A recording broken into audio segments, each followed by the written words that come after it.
namanya Karaya Sungai Utara. Iya. Dia di kantor gubernur di bagian keuangan. Tapi sekarang udah pensiun nih. Udah lama. Ini ada.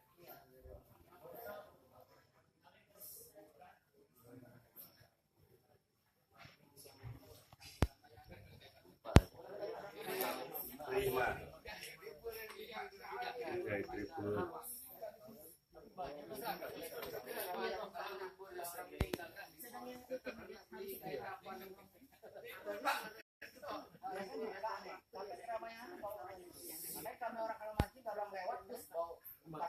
Jam sana.